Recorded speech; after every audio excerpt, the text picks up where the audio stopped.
Bonjour à tous, moi je suis Rebecca Haddad, je travaille à Paris à l'hôpital Rothschild, je suis MPR et j'ai la petite particularité d'être gériatre aussi.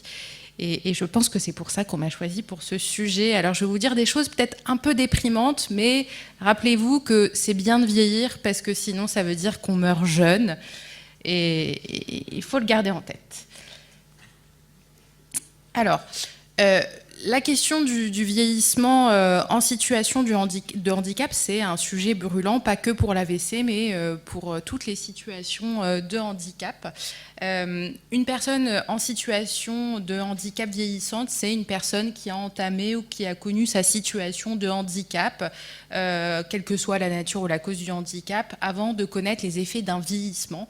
Et donc, la situation de handicap a précédé le vieillissement. C'est un petit peu difficile pour l'AVC parce qu'on va voir l'épidémiologie, on a commencé à le voir quand même tout à l'heure, c'est que l'AVC, c'est une maladie de vieux qui va toucher un certain nombre de personnes âgées. C'est difficile de faire la différence entre les effets du vieillissement sans AVC ou les effets de l'AVC. On l'a vu, globalement, la population vieillit. Ça, c'est la population, la pyramide des âges au 1er janvier 2023. Alors, ça ressemble plus du tout à une pyramide, on est d'accord, hein. Vous avez un cinquième des personnes en 2023 qui ont plus de 65 ans. Point aussi de réassurance, à 65 ans, on n'est pas vieux en France, c'est à partir de 75 ans. Et ça va compter pour un tiers de la population française d'ici 2050. Sur l'épidémiologie des AVC, c'est vrai qu'avec le vieillissement, en fait, on a une accumulation des facteurs de risque avec l'âge chronologique, qui vont mener à l'AVC, l'HTA, le diabète, l'AFA. Et donc, sur ces données du Global Burden Disease pour le stroke de 90 à 2016, vous voyez qu'il y a quand même eu 13,7 millions nouveaux cas en 2016, avec une diminution, mais que l'incidence, elle augmente globalement avec l'âge. Quand on regarde pour les données de prévalence, ça, c'est les données de prévalence qui ont été estimées à partir de l'étude NANES, 7,3 millions d'AVC, et vous voyez que la prévalence, elle augmente surtout en fonction des classes d'âge pour passer à quasiment 8% chez les plus de 60 ans. On parlait tout à l'heure de la cohorte de Dijon, et donc sur cette cohorte-là, on a des données de projection à 2030. Alors 2030, c'est plus si loin, et vous voyez qu'on tape sur une augmentation du nombre d'AVC de plus de 55%, et qui est entraînée majoritairement par les patients de plus de 75 ans. Alors, le fait d'avoir une augmentation de l'incidence et de la prévalence dans cette population s'accompagne heureusement par une amélioration de la prise en charge des AVC et du coup d'une augmentation de leur espérance de vie. Vous savez qu'on a une diminution du taux de décès pour les AVC standardisés pour l'âge. Vous voyez que cette réduction est très importante entre les années 90 et 2016 de 36%. Mais ce qu'on voit aussi, c'est que chez les plus âgés, les taux de survie sont significativement plus bas, et c'est ce que nous montrent ces courbes sur les taux de survie entre les AVC ischémiques et les AVC hémorragiques. Vous voyez que plus vous vieillissez, plus votre taux de survie va diminuer. Ça ne marche plus, c'est pas grave. Le vieillissement des AVC, en fait, ça entraîne plein de questions, plein de défis, notamment les comorbidités cumulatives. Qu'est-ce que ça va donner en termes d'accès aux soins aigus, en termes d'accès aux soins post-aigus, c'est-à-dire y compris la MPR, l'évolution des situations de dépendance quand on vieillit, parce que justement, on a peut-être aussi des comorbidités cumulatives, le vieillissement et la disparition des aidants. On parlait de la place des aidants dans la prise en charge, dans le parcours de télérééducation, mais au quotidien, ces aidants vont probablement aussi vieillir avec les patients. L'accès aux actions de prévention pour les personnes en situation de handicap, et ça c'est une question large, comme les autres questions, que ce soit les conséquences économiques, les dispositifs de prise en charge, les politiques sanitaires. Et c'est vrai que l'exposition à des comorbidités surajoutées, c'est un phénomène qui est important à connaître pour les médecins qui prennent en charge les patients avec des AVC. Vous savez que dans le vieillissement, il y a des maladies chroniques usuelles, comme les maladies cardiovasculaires, les atteintes sensorielles, les atteintes musculo-squelettiques qui sont extrêmement fréquentes. Et en fait, l'AVC en soi va déjà être associé en termes de conséquences à ces manifestations. Et donc, ça va faire une espèce de cascade de dépendance, d'accumulation des déficits chez ces personnes. Alors, il faut aussi avoir quand même en tête que ce n'est pas parce que vous avez fait un AVC que vous allez forcément avoir un vieillissement qui va être totalement pas réussi, même si quand vous faites un AVC et que vous êtes âgé, c'est que vous n'avez pas complètement réussi votre vieillissement, mais que vous avez quand même des profils d'évolution des personnes âgées qui sont vraiment différentes. Pour autant, on constate vraiment une différence d'accès aux soins en fonction de l'âge. C'est-à-dire qu'on peut vraiment faire un magnifique catalogue de toutes les inégalités que les patients âgés vont subir de la phase aiguë à la phase chronique, alors qu'on considère l'âge chronologique seul déjà comme un facteur péjoratif et qui va peut-être de façon comme un préjugé, faire qu'on ne va pas offrir toutes les possibilités aux personnes âgées. Je commence à la phase aiguë juste avec cet exemple de disparité dans l'accès, notamment à l'imagerie. Alors, dans le titre, c'est Advanced Imagery, ça a été publié dans le Stroke en 2023. C'est des IRM et des scans. Hein. C'est pas si avancé que ça, enfin, c'est pas des trucs de recherche. Et donc, ce qu'on voit, c'est que les patients âgés, ils sont plus à risque de ne pas avoir accès à toutes ces imageries, même si on ajuste, vous voyez, sur le sexe, l'ethnie, la CSP, le NIHSS, l'assurance, parce que c'est quand même un système qui est drivé par le système de soins américain, drivé par l'argent. Il y a une interaction avec l'ethnie que les auteurs n'expliquent pas, c'est-à-dire que les patients âgés blancs étaient plus à risque de ne pas avoir accès que les patients âgés, enfin plus âgés que 55 ans noirs.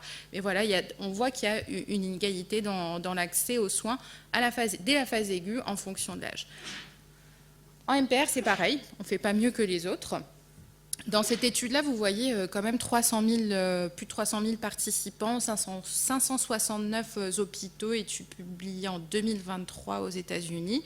On compare ce que les patients deviennent un petit peu après leur AVC. Est-ce qu'ils sortent dans un inpatient rehabilitation ou dans un skilled nursing facility? Alors, je ne savais pas exactement ce que c'était, j'ai cherché. Vous voyez, skilled nursing facility, normalement, c'est censé être en subaigu. Vous êtes censé rester plus longtemps, ce qui est peut-être pas plus mal, hein, plus de temps de rééducation, mieux c'est. Mais par contre, vous allez recevoir que 1 à 2 heures de prise en charge par jour. Ce n'est pas une thérapie qui est considérée comme intensive, contrairement à l'autre lieu de prise en charge.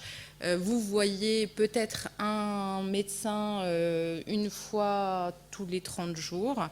En termes de nursing care, les infirmiers qui sont là, ils ne sont pas spécialisés, alors que de l'autre côté, c'est des infirmiers qui sont spécialisés en rééducation. Et en termes de ratio de soignants, c'est vraiment 20 à 30 patients, une infirmière pour 20 à 30 patients, mais de l'autre côté, alors moi j'étais jalouse de voir ces ratios, une infirmière pour 6 ou 7 patients, ce que je n'ai pas moi dans mon service de rééducation. Et dans l'équipe de traitement, vous voyez qu'il y a une vraie différence en termes de spécialisation et en termes de personnes. Et donc, ce qu'on voit globalement, pas de surprise, enfin, c'est dommage que ce ne soit pas surprenant, mais c'est que les patients les plus âgés, ils ont moins accès aux structures de rééducation intensive, quelle que soit la classe d'âge. Et quand on ajuste sur les choses qui pourraient nous dire, bon, ils sont vieux, du coup, ils font des AVC plus sévères et ils sont moins ambulatoires et du coup, les objectifs de rééducation ne sont pas les mêmes et c'est peut-être logique qu'ils n'aillent pas dans les mêmes structures de rééducation.